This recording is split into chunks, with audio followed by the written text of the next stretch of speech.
Doctor Sunil Karpe जी के सानिध्य में साईं बाबा की महिमा को आत्मसात कर आध्यात्मिक जीवन जीने की कला सीखें। देखिए साई वाणी आस्था भजन पर प्रतिदिन प्रातः 7:20 बजे, आस्था पर प्रत्येक रविवार प्रातः 8:20 बजे। संपर्क सूत्र 9604050607।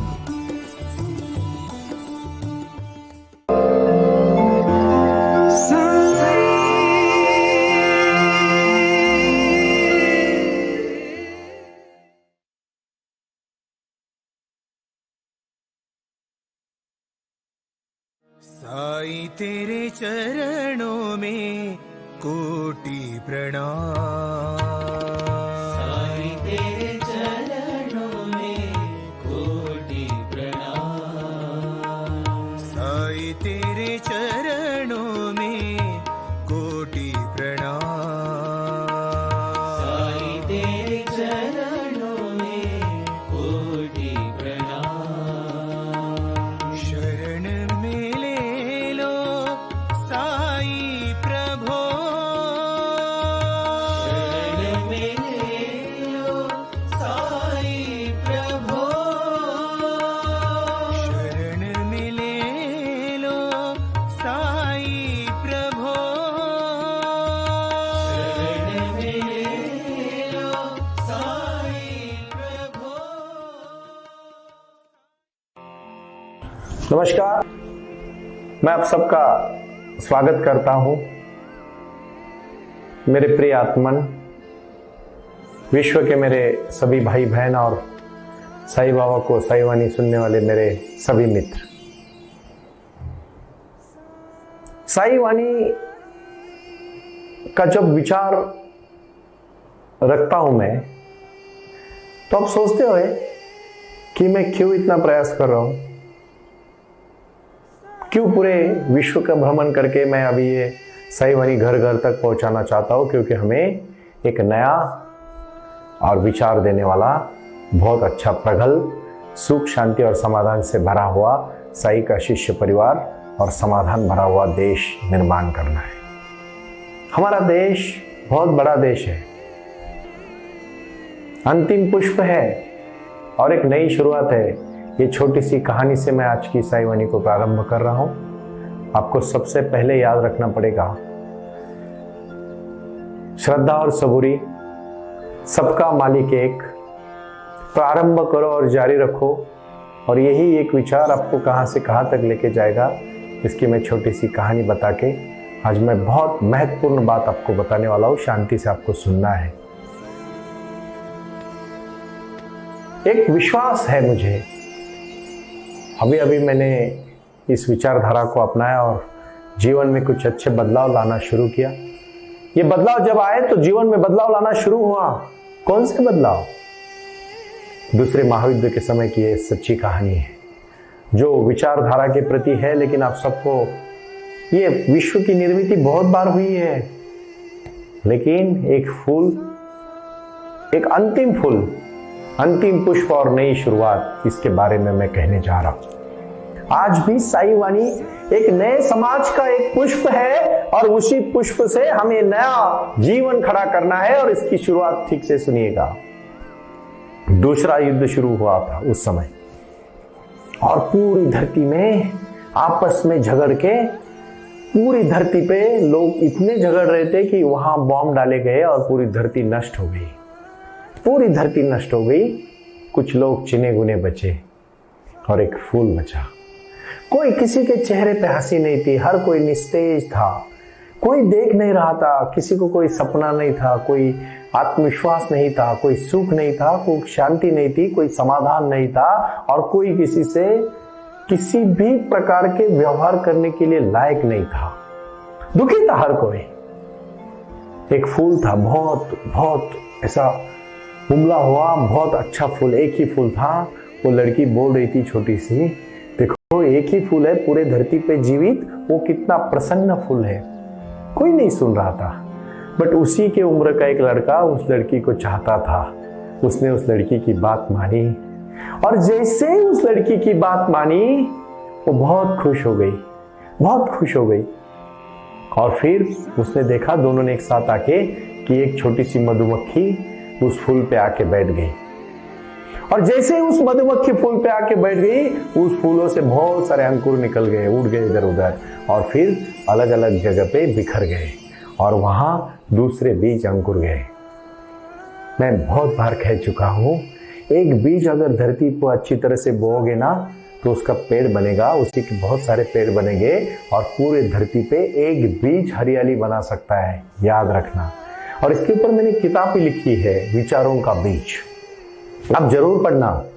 और मैं फिर से कहना चाहता हूं कि आप हमारे विचारों से जब जुड़ते हो ना भाइयों, तो उस विचारों को आप साथ में जोड़ना भी। फिर वो जैसे ही मधुमक्खी बैठी थी, मधुमक्खी उड़ गई, उससे अंकुर निकल गए, बहुत सारे फूल आ गए, और पूरी धरती हरियाली फूल से वो पूरा परिसर महक गया। जैसे महक गया तो बच्चों के चेहरे पे हंसी आ गई, फिर बच्चे भी खेलने लगे। वहां के जो नौजवान थे उन्होंने भी अपने बच्चों को खुश देखे, उन्होंने भी जोश भरा, और फिर वो भी अपना अपना काम करने लगे। और फिर कोई बाहर गया, कोई अपने देश में रहा, सब व्यापार चलन चालू हुआ। फिर कोई कर्नल बना, कोई ब्रिगेडर बना, कोई शिक्षक बना, कोई व्यापारी बना, कोई डॉक्टर बना, कोई इंजीनियर बना, कोई टीचर बना। फिर स्कूल शुरू हो गए, सब कारखाने शुरू हो गए, और पूरे धरती में आनंद छा गया। फिर आनंद छाने के बाद लोगों में कुछ दिनों के बाद झगड़ा शुरू हुआ। वही झगड़ा हमें नहीं करना है। साई वाणी एक नया प्रारंभ है, इसीलिए मैंने बहुत विचार करके आपको एक शब्द दिया है, प्रारंभ करो और जारी रखो, प्रारंभ करो और जारी रखो। इसी प्रारंभ को हम जीवन कहते हैं। भूलना नहीं है आपको। मेरी हर कहानी ऐसी कहानी नहीं है। साई ने आशीर्वाद दिया है, साई बाबा ने जो नींव रखी है, जो सत्य और अहिंसा के प्रति जो श्रद्धा और सबूरी के साथ, और जो मानवता का धर्म है और सबका मालिक एक है, इसी क्षमता को हमें तो आगे लेके जाना है। यही तो विचार हमें पाना है, और इसी विचारों को लेके हमें जीवन जीना है। हमें ऐसे नहीं जीना है। उठना है अभी। साई वाणी 20 मिनट सुनने के बाद 10 मिनट का ध्यान, प्राणायाम, उसके बाद साई क्रिया और साई ध्यान, और फिर देखो गुरु मंत्र कहा है, प्रारंभ करो और जारी रखो। प्रारंभ करना है, उसको जारी रखना है। नहीं भूलना चाहिए आपको, इन बातों को नहीं भूलना चाहिए। अभी ये क्यों मैं कहानी कह रहा हूं? लोग है ना, लोग, मैं एक छोटी सी बात को नहीं समझ पाते आप, और छोटी छोटी बातें आप जब अनदेखा करते हो ना, तो आपके लिए बहुत दुखी वाली बातें। याद रखना, एक बहुत बड़ा साधु हुआ, और वो मरने को था, मरने के समय पे पहुंच गया। उसके शिष्य थे, बहुत हजारों शिष्य थे, तो उसके शिष्य इकट्ठा हो गए उसके पास, और कहा, गुरुजी अभी आप तो अपना ध्येय छोड़ रहे हो, हमें अंतिम सत्य बताइए, जीवन का एक लाइन में अंतिम सत्य बताइए। तो साधु ही थे, वो तो निर्विकार थे, उनको तो कोई डर नहीं था, उनके चेहरे पे तो प्रसन्नता थी। वो हंस के बोले, बच्चों एक बात मैं बताऊंगा, लेकिन आप उसको सीरियसली नहीं लोगे। तो कैसे? आप है हमारे गुरु है और आप ऐसे थोड़ी बोल रहे हैं, हम तो जरूर सीरियस लेंगे। बोले क्या है? बोले बिल्ली मत पालना। इतना महान गुरु, और जाते समय बोल रहे हैं कि बिल्ली मत पालना, और उन्होंने जान छोड़ दी। अभी बिल्ली मत पालना ये बोलने के बाद ऐसा उन्होंने क्यों कहा, और ये सब सोचने की समय आया तो वो बाकी सब लोग शंके में ले रहे थे, शंका उनके मन में आ रही थी, प्रश्न निकले थे मन में कि ऐसे गुरुजी क्यों बोले। फिर सब सोच में पड़ गए। फिर अभी उनको तो पता चला कि गुरुजी ऐसा क्यों बोले। फिर गुरुजी का एक बहुत पुराना मित्र था जो गुरुजी के साथ रहता था पहले से ही, और वो गुरुजी की मन की बात जानता था। फिर वो सब उसके पास गए और बोले, गुरुजी जाते समय इतनी बात बोले हैं कि अंतिम सत्य बताता हूं, बट आप नहीं उसको सीरियसली लोगे, आप नहीं उसको महत्व दोगे, क्योंकि मैंने भी नहीं दिया था और मुझे पता है आप भी नहीं दोगे। बस एक बात कहना चाहता हूं आपको कि अगर इसका मतलब नहीं समझेगा तो इस गांव में जाओ, मेरा एक मित्र है जो आपके पास हम आए हैं, आप उसका अर्थ हमें समझाइए, क्योंकि गुरु कह के गए हैं कि आप बताओगे। समझ में आया भाइयों? बहुत साल तपस्या करने के बाद बाबा ने जो मुझे ज्ञान दिया है ना, वो मेरे अंतर आवाज से और अंतर मन से और बाबा की धुनी से, बाबा के विचारों से, मेडिटेशन में आके मैं जो कहता हूं ना आपको, आपका जीवन बदल जाएगा। एक फूल मतलब वो विचार साई वाणी का, एक फूल को अंकुरना मतलब मेडिटेशन करना, सही क्रिया करना, सही ध्यान करना और अपना जीवन बहारना मतलब उसी प्रकार जीवन में खुशहाली लाना। ये वो संपर्क है, ये वो कहानी का अंत है। ऐसे मत लेना। अभी आप कहोगे कि आप तो बता सकते हो हमारे गुरु ने ये, मैं कहानी पहले पूरा करना चाहता हूं, आप ठीक से समझिए, क्योंकि पहली कहानी से दूसरी कहानी संलग्न है और दूसरी कहानी से अंतिम सत्य और बोध संलग्न है। इस बात को आप समझ लेना। हड़बड़ी मत करना, हर चीज को मेडिटेशन के साथ सुना करो, ध्यान में सुना करो। मेरी हर बात आपके दिल तक छूनी चाहिए, और जब बात दिल तक छुएगी ना आपके, तो आपके मन में बदलाव आएगा, क्योंकि ये साई के शब्द है। भाई वो मित्र बोलने लगा मेरा मित्र आपको बहुत सही कह के गया है। आप कितना समझ लोगे बच्चों, समझ लेना। जब मेरा मित्र 10 साल की उम्र में आश्रम में चला गया, आश्रम में उन्होंने भगवे कपड़े पहने और ध्यान धारणा साधना करने लगा। 20-30 साल का हो गया तो फिर अपने गांव में आके लोगों को ज्ञान देने लगा। वो तो ब्रह्मचारी था बेचारा, भगवे कपड़े पहनता था, कोई उसके पास नहीं था, एक छोटा सा कटोरा था, एक लंगोट था, और फिर अपना जिंदगी मस्त जी रहा था, लोगों को ज्ञान दे रहा था, अपनी रूखी सूखी रोटी खाता था, झोपड़ी में रहता था, जो लोग देते थे उसमें खुश था। वो जो लंगोट पहनता था, वो 2 ही लंगोट थे उसके पास, एक वो सूखने को लगा था और एक पहनता, और एक छोटा कटोरा था और कुछ नहीं था उसके पास। बट वहां चूहे आते थे और वो चूहे लंगोट को खा लेते थे, कभी कभी उसको तोड़ देते थे। तो वो बेचारा गरीब था, तो उसने सोचा, अभी बहुत परेशान था वो, तो उसने कहा अपने किसी गांव के 4 मित्रों को, यार मेरा ये समस्या है, मैं क्या करूं। हमें नहीं कि हमारे जीवन में समस्या होने के बाद हम किसी का सलाह लेते, कहानी भले अलग हो लेकिन अपने जीवन से बहुत सटीक बैठती। आप ध्यान से सुन लेना मैं क्या बोल रहा हूं। फिर वो उसके मित्र आते हैं और कहते हैं, यार तेरा भी बहुत समस्या है, आप गुरुजी आप इतना अच्छा काम कर रहे हो और आपको ये बार बार चूहे परेशान कर रहे हैं। ऐसा करते एक बिल्ली को ले लेते और फिर वो एक बिल्ली को ले लेते, मतलब ला के रखते हैं उसके पास बिल्ली को। जैसे बिल्ली लाते हैं, बिल्ली फिर चूहों को खा लेती है और फिर चूहों का समस्या निकल जाता है। गुरुजी भी खुश हो जाते हैं, अपने अपने घर में सब होते हैं। लेकिन क्या है ना, शाम को जब गुरुजी ध्यान पे बैठते ना, वो बिल्ली आती। हमारा एक परम मित्र है अजय बोल के, मेरे पास काम करता है और वो बहुत धार्मिक है, मतलब धर्म के साथ वो जुड़ा है और वो हमेशा परेशान रहता है उसकी जिंदगी में। उसको लगता है कि मेरे जीवन में समस्या है। मैंने एक बार अजय को कहा, तेरे समस्या तेरी नहीं है, सबकी है, किसी की बड़ी होगी किसी की छोटी होगी, लेकिन याद रखना समस्या सिर्फ तेरी नहीं है बेटा।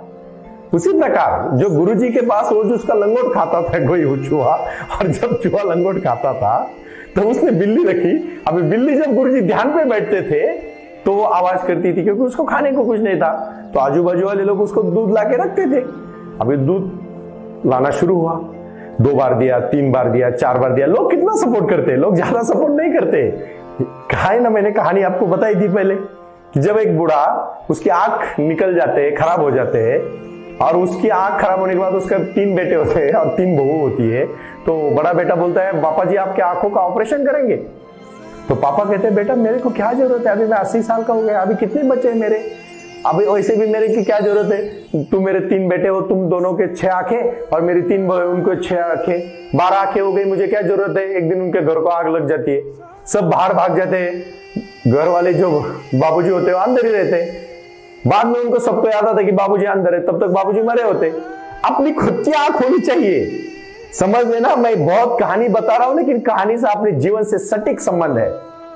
उसी प्रकार फिर लोग कहते हैं, गुरुजी अभी क्या है ना, ये बार बार बिल्ली को हमें दूध देना पड़ता है। ऐसा करते हैं, हमारे गांव के एक मुखिया है, उनके पास बहुत सारे गाय है, तो क्या है ना, उनमें से एक गाय उनको मांग के लेते हैं। तो क्या होगा, बिल्ली को भी दूध होगा, आपको भी थोड़ा चाय के लिए हो जाएगा, और थोड़ा बहुत बचेगा तो आप रख देंगे दूसरे दिन खाने के लिए, फिर आपको भी तकलीफ नहीं होगी और आपको भी दूध मिलेगा। गुरुजी अभी अच्छे इंसान होते हैं, ईमानदार होते हैं, अच्छे इंसानों को क्या सलाह देने वाले कम थोड़ी होते। बोलते जैसे आप कहोगे। फिर लोग गाय लेके आते हैं। अभी गाय आती है, गाय आने के बाद दूध निकलता है, दूध बिल्ली को भी होता है, गुरुजी भी खाते हैं, गाय को भी खाना चाहिए। तो अभी गाय को खाना 4-5 दिन के लिए लोग देते हैं। 6वें दिन में एक गांव का बुजुर्ग आता है, बोलता है, गुरुजी अभी गाय आ गई, लेकिन समस्या ये है कि हर बार आपकी गाय को खाना कौन देगा। ऐसा करते हैं, हमारे गांव में एक गरीब घर है, उसके 2 बेटियां हैं, एक बेटी गरीब है, उसको भी काम चाहिए, वो आएगी काम करेगी आपके यहाँ, तो गाय को भी खाना होगा, बिल्ली का भी देखेगी और आपका भी थोड़ा बहुत इधर उधर देख लेगी सब, और वो काम भी करेगी अच्छी तरह से। गुरुजी बोलते हैं जैसे आप ठीक समझे। अभी वो लड़की आती है और काम करने लगती है, 8-10 दिन, महीना, 2 महीने हो जाते, तो आपस की महिलाएं आपस में गपशप करने लगती है कि देखो बाबा जी के घर में एक महिला है, तो महिलाओं की कुछ भी शुरू हो जाती है। गुरुजी तो अपना भोला आदमी, सिंपल आदमी होता है, उसको कुछ इससे लेन देन नहीं। फिर एक बुजुर्ग आता है, बोलता है गुरुजी देखिए आप नौजवान है, वो लड़की भी नौजवान है, आपके घर में ऐसे काम करेगी उचित नहीं होगा, लोग क्या कुछ भी बोलने लगे, आप ऐसा करो, देखो आप भी जवान है, ध्यान धारणा तो चलती रहेगी, प्रचार का काम भी चलता रहेगा, ऐसा करते हैं आपकी शादी करवा देते हैं। गुरुजी बोलते जैसे आप ठीक समझे। फिर उनकी शादी हो जाती। अभी जैसी शादी होती है कुछ दिनों के बाद बच्चे भी आते हैं, जैसे बच्चे आते हैं परिवार खिल जाता है, परिवार जैसे बड़ा बन जाता है, फिर गुरुजी अपने परिवार को संभालते संभालते बूढ़े हो जाते हैं, क्योंकि फिर उनके बेटे, फिर उनके बेटे, फिर उनके पोते, और जो धर्म का कार्य उनको करना था, जो जीवन का कार्य करना था, जो अंतिम लक्ष्य था, वहां से वो बहुत भटक जाते हैं। अब क्या कहना चाहते हो? आप कहोगे अब करो, हर चीज को मर्यादा में करना है, बस इसकी यही कहानी है। और फिर जो लक्ष्य होता है गुरुजी का पूरे विश्व में धर्म प्रचार करने का, वो भूल जाते हो।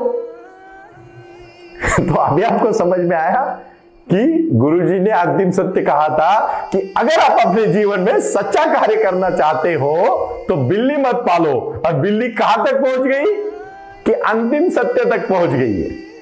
अभी अगर बिल्ली अंतिम सत्य तक पहुंच सकती है तो एक फूल पूरे धरती में हरियाली ला सकता है। कैसे? तो वो छोटी से लड़की ने जो देखा वो फूल, फिर वो लड़का उसके साथ आया, जुड़ा, और लड़के ने और उस लड़की ने जो फूल को देखा, उसमें जो चींटी बैठ गई, चींटी ने जो पूरी तरह से फूल उसके अंकुर फैलाए और पूरी धरती हरियाली हो गई, पूरी खुशियां आ गई। उसी प्रकार साई वाणी के माध्यम से इस जीवन में जो जो कठिनाइयां है, जो जो समस्याएं हैं, उनको दूर करने के लिए मैं पहला गुरु मंत्र देना चाहता हूं, साई का ध्यान। दूसरा है साई की क्रिया, जो अपने शरीर को मजबूत रखेगी। ये शरीर ही आत्मा है, यही आपका भगवान है। अपने अंदर भगवान है, कहीं बाहर मत ढूंढो। मैं लिखना चाहता हूं, साई बाबा हमेशा कहते हैं अल्लाह मालिक। साई बाबा कहते हैं भगवान आप मेरे मालिक हो। और कृष्ण भगवान ने भी कहा है कि जो आपके पास है वो दूसरों के पास। इसीलिए तो आपने देखा होगा कि जिन जिन लोगों ने बड़ा बड़ा संघर्ष लोगों के कल्याण के लिए किया है, वो नहीं रहे तो भी चांद सूरज सगुन का नाम रहेगा, क्योंकि उन्होंने लोगों के लिए काम किया है, खुद के लिए नहीं किया। आपके जीवन में साई वाणी यही तो बदलाव लाना चाहती है। मेरा अंतिम सत्य है, आओ जुड़ो। इस प्रवाह को हम बहुत आगे लेके जाने वाले हैं। नया समाज निर्माण करना चाहते हैं, नए विचारों का समाज जो अंतर्मन से खुश हो। मेरी मानवता और प्रेम ही सब कुछ है। अपने खुद के ऊपर प्रेम करो, बाकियों से आप करने लगोगे, क्योंकि एक सुगंध दूसरे सुगंध से जुड़ जाता है। एक सकारात्मक सोच दूसरे सकारात्मक सोच से जुड़ी जाती है, और एक नकारात्मक सोच दूसरी नकारात्मक सोच से जुड़ी जाती है। इसलिए मैं आखिरी में कहना चाहूंगा मेरे सभी खासकर भाई और बहनों को, अभी आपको जुड़ना है अच्छे विचार के लिए। अभी आपको जुड़ना है एक हमारी क्रांति के लिए, और वो साई वाणी एक क्रांति है। इसलिए साई वाणी ऐप को आप डाउनलोड करें, और कोई भी समस्या हो 9604050607 और 9604191919 इससे संपर्क करें और अपना भविष्य उज्जवल बनाए। ओम साई राम, प्रणाम।